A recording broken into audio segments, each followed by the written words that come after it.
चढ़े कंथक की पीठ पर छन्न सारथी साथ में, द्वारे आगे बढ़ गए असुरासली हाथ में। साथ सुबोधन चल दिए माता प्रजापति साथ में, पैदल ही वे बढ़ रहे पुत्र वापसी आस में। अश्रु बह रहे नयन से बांधे बधे ना धीर है, काट बंधन मोह के आगे बढ़ गया वीर है। दुख उन्मूलन के लिए या सभी का त्याग है, उन महाश्रमण के चरण में वंदन हमारी शान है। राज्य सीमा पार कर, राज्य सीमा पार कर, कंथक लेना रोप है। उतर अश्व से गए मन में न कोई शोक है। उतारे वस्त्र आभूषण क्षण को दिए गहाए हैं, हाथ ले शमशीर से निज केश दिए उतारे हैं। दुखित अतिकंथक हुआ प्राण दिए बिसराए हैं, दुखित मन लाचार हो क्षण भी वापस जाए है। जंगल अंदर बढ़ गए पाने अनुपम ज्ञान है, उन महाश्रमण के चरण में बंधन हमारी शान है। उन महाश्रमण के चरण में बंधन हमारी शान है। उन महाश्रमण के चरण में बंधन हमारी शान है। धन्यवाद आप सभी का। तो भाई और बहनों, हम बोधिसत्व की तरफ बढ़ रहे थे। उसमें बताया गया कि बोधि चित्त जिसमें उत्पन्न हो जाता है वो जो है बोधिसत्व बन जाता है। बताया गया था कि बोधि चित्त कैसा होता है, जिस प्रकार से चंद्रमा और चंद्रमा के विभिन्न प्रतिबिंब होते हैं। जहां जलाशय में, तालाब में, नदी में, सागर में अलग अलग प्रकार के आपको उसके प्रतिबिंब मिलेंगे अलग अलग जगह पर, लेकिन वो प्रतिबिंब एक ही जैसे होंगे। जैसा चंद्रमा होगा वैसे प्रतिबिंब होंगे। इसी तरह से जो है बोधिसत्व होते हैं, जिनके अंदर बोधिचित्त जो उत्पन्न हो जाता है वो बोधिचित्त होते हैं। तो हो सकता है कि हमारे किसी के अंदर बोधिचित्त उत्पन्न हो चुका हो और हम बोधिसत्व के मार्ग पर चल पड़े हो और हमारा हृदय इस कामना की अग्नि से जल रहा हो, भभक रहा हो। क्या कामना हमारी बोधिसत्व के अंदर होती है कि सभी प्राणी दुख मुक्त हो। अनंत प्राणी है, अनंत प्राणी है, आओ सभी का दुख दूर करें। बोधिसत्व की पहली प्रतिज्ञा। तो यहाँ क्या कह रहे हैं कि सभी प्राणी दुख मुक्त हो और बोधि प्राप्त करें। चौथी प्रतिज्ञा, भगवान तथागत का अनुपम मार्ग है, आओ उसका साक्षात्कार करें। परंतु बोधि चित्त का उदय होना केवल पहली अवस्था है। ये मात्र जो है पहली अवस्था है। 10 भूमियों में जो बोधिसत्व को बोधि मार्ग पर ले जाती है। अभी काफी रास्ता बाकी, अभी बोधिसत्व बने नहीं है, रास्ता बहुत बाकी है, हमको बहुत तय करना है। दूसरा कदम क्या है फिर, यह सभी के लिए जानना आवश्यक है कि बोधिचित्त का उदय हुआ कि नहीं। श्रोताकुल बने या नहीं, क्योंकि एक बार जब बोधि चित्त का उदय हो गया है तब बोधि सत्व के कार्य की प्रगति प्रतिध्वनित होने लगती है। उसको जो है आप आभास करने लगते हैं कि उसकी जो काम करता है उसके तरीके होते हैं काम करने के, क्या काम कर रहा है वो परिलक्षित होने लगते हैं, वो दिखाई देने लगते हैं। उन सबके आध्यात्मिक अभ्यास में जिनमें उसका उदय होना अभी बाकी, बोध सत्व से प्रेरित हो जाते हैं, जिसके अंदर बोधि चित्त उत्पन्न हो गया है उससे प्रेरित हो जाते हैं। आप देख सकते हैं कि बाबा साहब से कितने लोग प्रेरित थे। बाबा साहब की एक आवाज के ऊपर वो भी बनाई है ना सभी, लाखों लाखों लोग जो इकट्ठे हो जाते थे। इसी प्रकार से भंते जी की जो उनका बोधि चित्त है उसकी अभिव्यक्ति जो हम देख रहे हैं पूरे विश्व में इस संघ के रूप में, वो जो है परिलक्षित हो रही है। यह ध्यान रहे कि यहाँ पर सापेक्ष बोधि चित्त की बात कर रहे हैं। पूर्ण बोधि चित्त जैसा कि हम देख चुके हैं स्वयं बोधि ही है। जो पूर्ण बोधि चित्त है वो बोधि है, संबोधि है। ये जो है काल और विस्तार से परे है, उस पर ना समय की कोई सीमा है, उससे बाहर है, समय से बाहर है और उसका विस्तार भी नहीं किया जा सकता। इस तरह से हमारी पहुंच से बाहर है, अनंत लोक में। हाँ, अनंत लोक एक नहीं है, बहुत सारे लोग हैं। हाँ, तो ये जो है हमारी पहुंच से बाहर है। सापेक्ष बोधि चित्त का बोधि हमारे लिए आसान है क्योंकि वह समय सीमा में परिलक्षित होता है। जो सापेक्ष है वो हमारी समय सीमा में परिलक्षित हो जाता है, उसका जो है आभास होना आसान है। लेकिन इसके दो पहलू, इसके भी दो इस तरह दो पहलू, दो धाराएं, दो तरह से जान सकते हैं।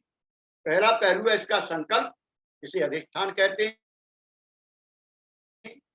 अधिमुख कहते हैं। और दूसरा है स्थापना का पहलू। स्थापना का पहलू जो है 6 पारमिताओं में अभिव्यक्त होता है। 6 पारमिताओं से उसको देखा जा सकता है। इसमें 3 जोड़े आते हैं जो आगे वाले कभी बताएंगे। 6 जोड़े होते हैं, इसमें पुरुषत्व और स्त्रीत्व का भाव उसके अंदर पैदा होता है, उसमें हम देखेंगे। लेकिन पहला पहलू है जो संकल्प है, उसको हम देखने का कोशिश करते हैं। यह महायान के अत्यंत महत्वपूर्ण व्यवहारों के पहलुओं में से एक है। इसको प्रतिज्ञा भी कहते हैं, अधिमुख बता दिया मैंने, संकल्प बता दिया, प्रण भी कहते हैं, इरादा भी कहते हैं, तीव्र इच्छा भी कहते हैं। परंतु यह बड़ा कमजोर शब्द लगा, क्योंकि इससे ऐसा लगता है कि आप कुछ करना चाहते हैं परंतु उसके लिए कुछ करें ही, यह पक्का नहीं। ये जरूरी नहीं है जो हम कह रहे हैं वो हम करें। बोधिसत्व केवल यह चाहता ही नहीं कि सभी प्राणी बुद्धि प्राप्त करें, बल्कि वह जो कुछ अपने बस में है वो करता है। जो कुछ उसके बस में है वो करता है। वो किसी के लिए कुछ चाहता नहीं है। बाबा साहब ने किसी के लिए कुछ नहीं चाहा, जो उनके बस में था वो करते चले गए। चाहे वो किसी भी स्तर का मानव रहा हो, चाहे लोअर स्तर का चाहे अपर स्तर का, उन्होंने किसी के लिए भेदभाव नहीं किया। किसी को ज्यादा किया, किसी को कम किया, लेकिन किया सभी के लिए। कोई ये कहे कि मेरे लिए नहीं कहा किया है तो शायद वो बहुत भारी गलती कर रहा है। इसको पूरा करने के लिए एक पवित्र कामना है। जो ये प्रण जो है एक पवित्र कामना ही नहीं, यह एक विशेष और सच्चा संकल्प है। इस संकल्प को सार्वजनिक रूप से ग्रहण किया जाता है और एक बार ऐसा करने के बाद किसी भी तरह से इससे पीछे मुड़ा नहीं जा सकता। यह बोधिसत्व द्वारा दिया गया एक आश्वासन है। बोधि चित्त के उदय के बाद सारे ब्रह्मांड को तथा सभी प्राणियों के लिए जो बोधिसत्व संकल्प लेता है वो सभी प्राणियों के लिए लेता है, किसी वर्ग विशेष के लिए नहीं लेता। और ये आप बाबा साहब के चरित्र से आप देख सकते हो, उनके जीवन दर्शन से आप देख सकते हो। बाबा साहब किसी एक के बाबा साहब नहीं कर नहीं हमारा ठेका लेके आया हमारे बाबा साहब सभी के हैं, चाहे वो महिला है, चाहे पुरुष है, चाहे अपर है, चाहे लोअर है, चाहे मिडिल है, और चाहे यहाँ का प्राणी वर्ग दूसरा प्राणी वर्ग है। इसका गंभीर रूप अटल होना सभी अन्य संकल्पों की तरह ही है। यदि संकल्प लेकर तोड़ दिया जाए तो इसका अर्थ है कि हम उसको लेने के लिए तैयार नहीं है। अगर हमने संकल्प लिया और तोड़ दिया तो शायद हम तैयार उसके लिए नहीं थे। लेकिन बाबा साहब ने जो संकल्प किया था, आप देख सकते हैं, उन्होंने पूरी जीवन उस संकल्प को निभाया। भंते जी ने जो संकल्प लिया था वो भंते जी ने पूरे जीवन भर निभाया। अनार्क धनपाल ने जो संकल्प लिया था कि मैं यहाँ पर उद्धार करूंगा बुद्ध धर्म का, तो उन्होंने अपने पूरी जिंदगी उसको अच्छी तरह से निभाया। ये हम देख सकते हैं उनके जीवन चरित्रों से आराम से देख सकते हैं। संकल्प एक तरह का बड़ा गंभीर आश्वासन है,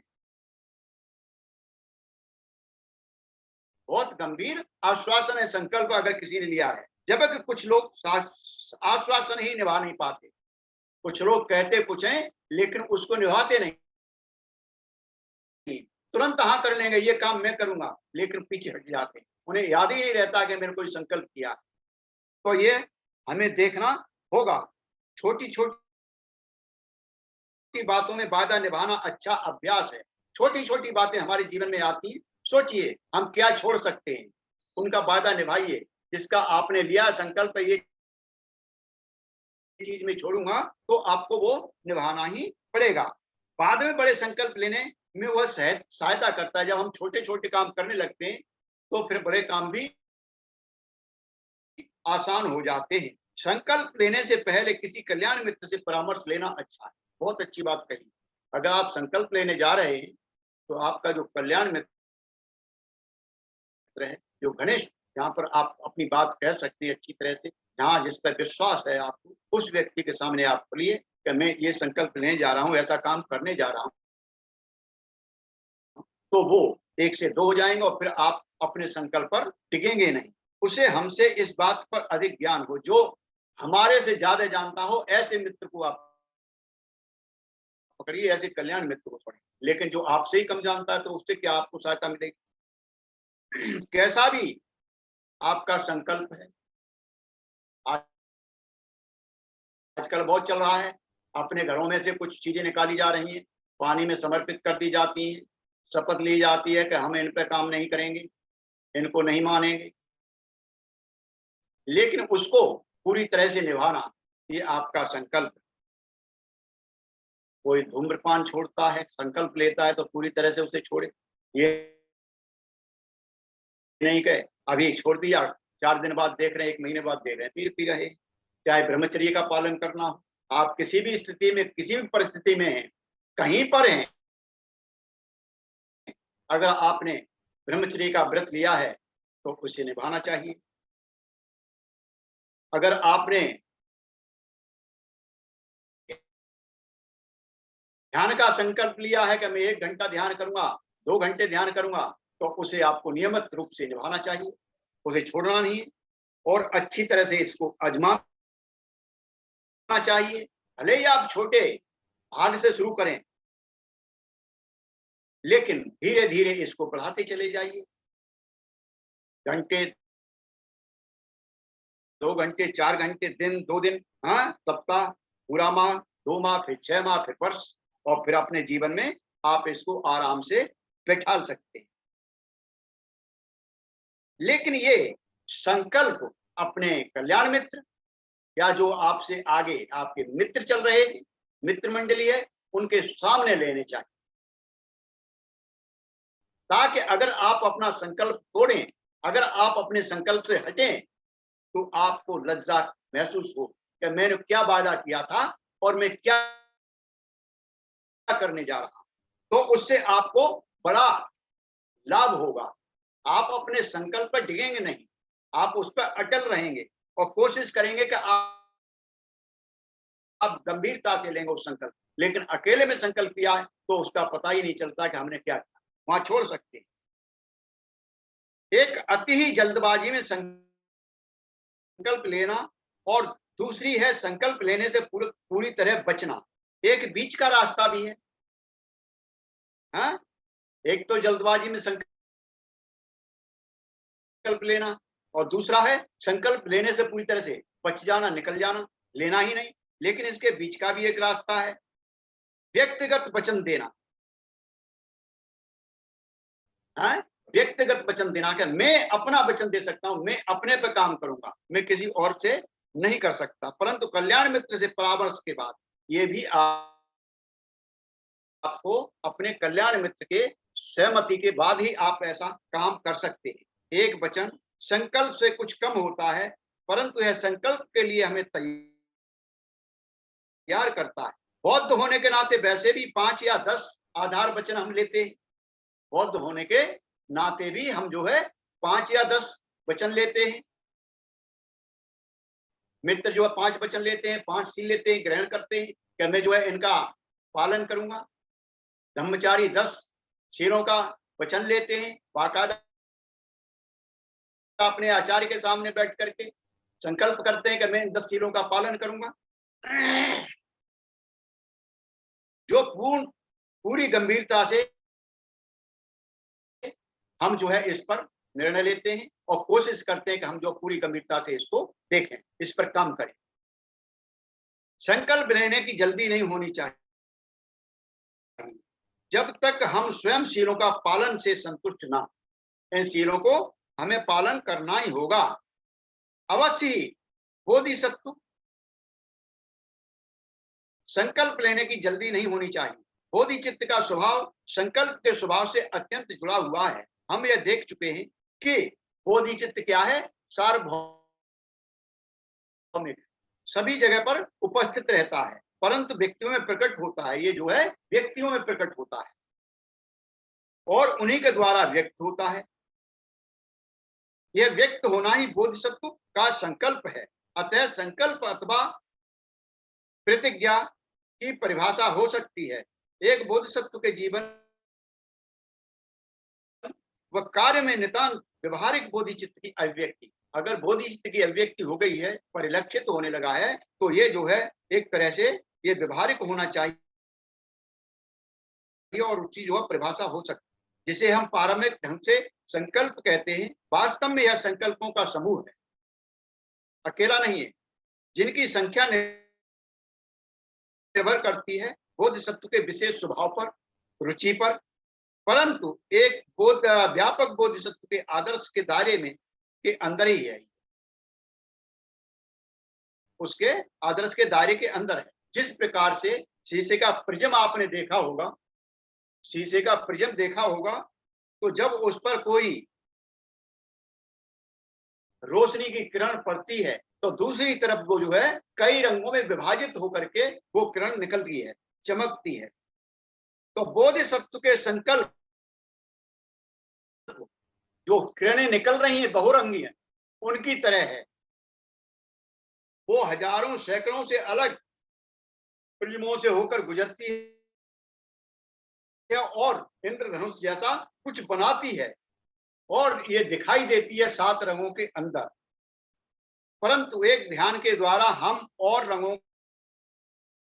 को भी देखने का प्रयास कर सकते हैं। ध्यान के द्वारा कुछ और भी देखने का हम प्रयास कर सकते हैं। इन प्रिज्मों से 7 रंग ही नहीं बल्कि सैकड़ों हजारों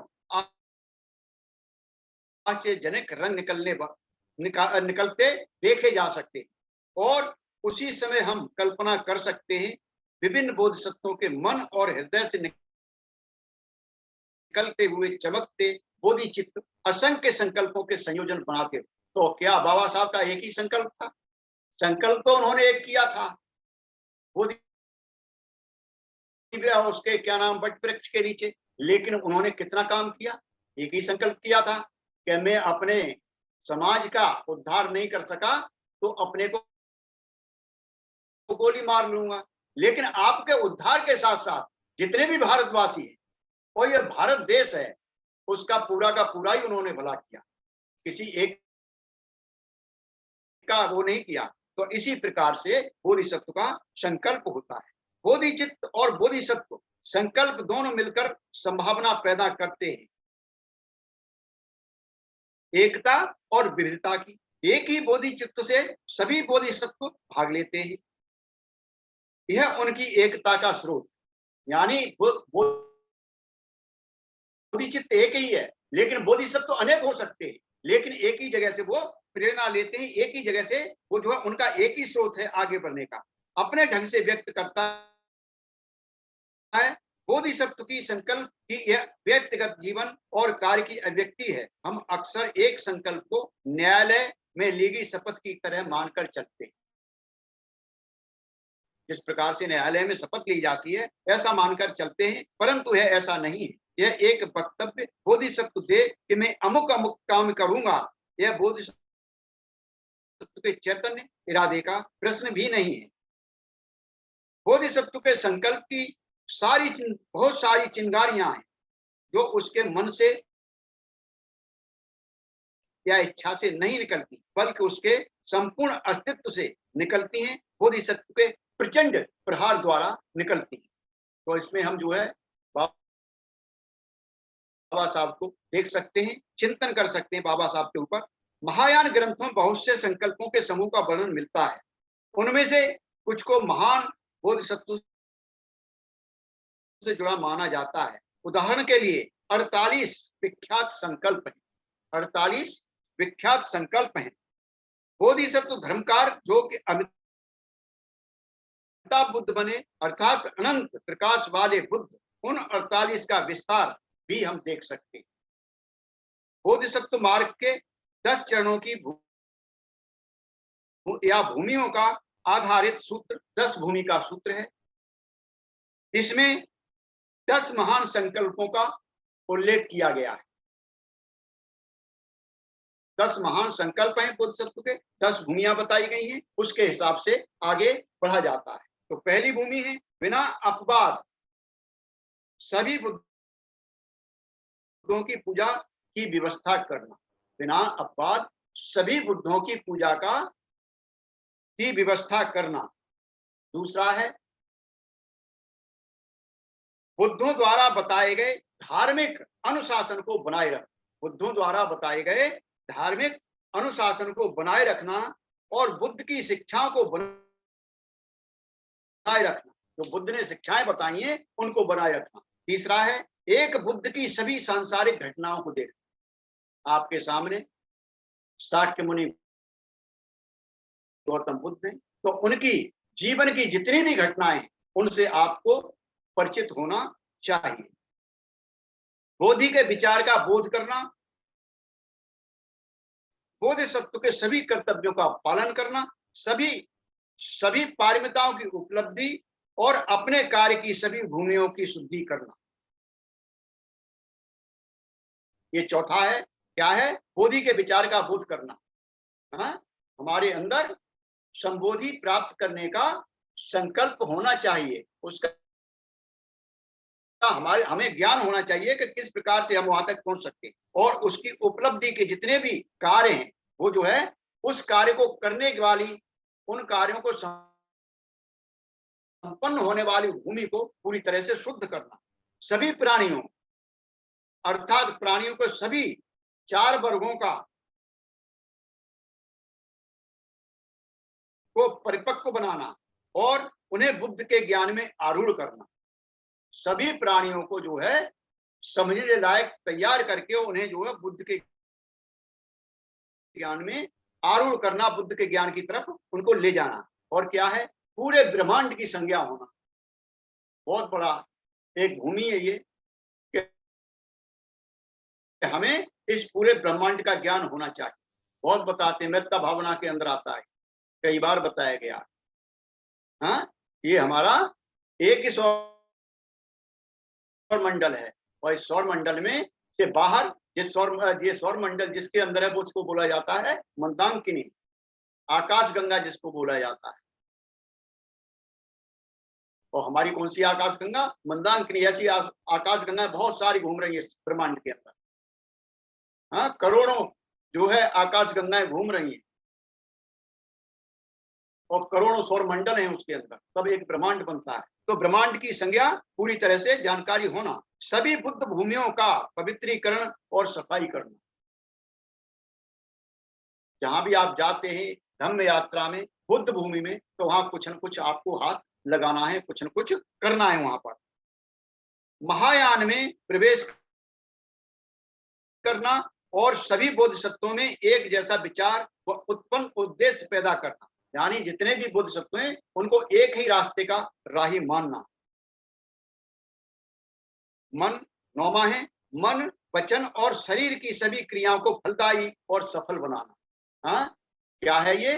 परिणाम कारक शरण गमन। ये हमारा परिणाम कारक शरण गमन है। तीसरा शरण गमन है कि इसका परिणाम आने लगा, फलदायी होने लगी। जो भी हम शारीरिक, मन की, वचन की या शरीर की जो भी क्रिया करते हैं, जो भी कर्म कर रहे हैं, उसका हमको फल मिलने लगा है। अच्छा कर्म कर रहे हैं हम जो है, क्योंकि हम जो किधर पहुंच गए कि परिणाम कारक शरण गमन के अंदर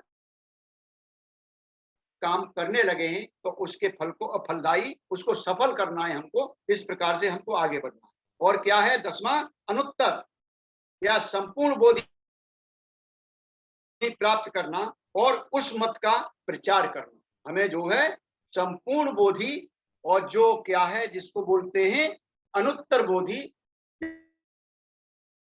इसका कोई इससे आगे कुछ है नहीं। अनुत्तर का मतलब परम, हाँ, जिसे परमार्थ भी कहते हैं। तो ऐसी बोधि हमें जो है प्राप्त करनी है, और उसका हमें जो है प्रचार प्रसार करना है। इसीलिए तो कहा है कि धम्म को उदाहरण करके प्रचार और प्रसार करना क्या है? हमारे लिए धर्म है।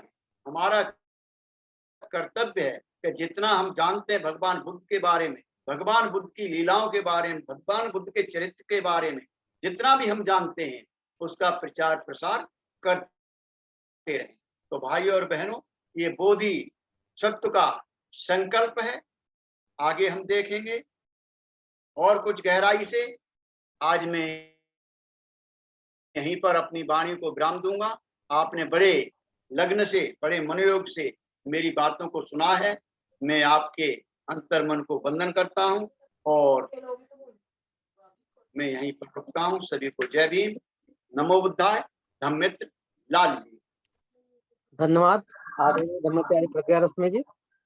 आपने बहुत ही सुंदर ढंग से, बहुत ही अच्छे ढंग से आपने आज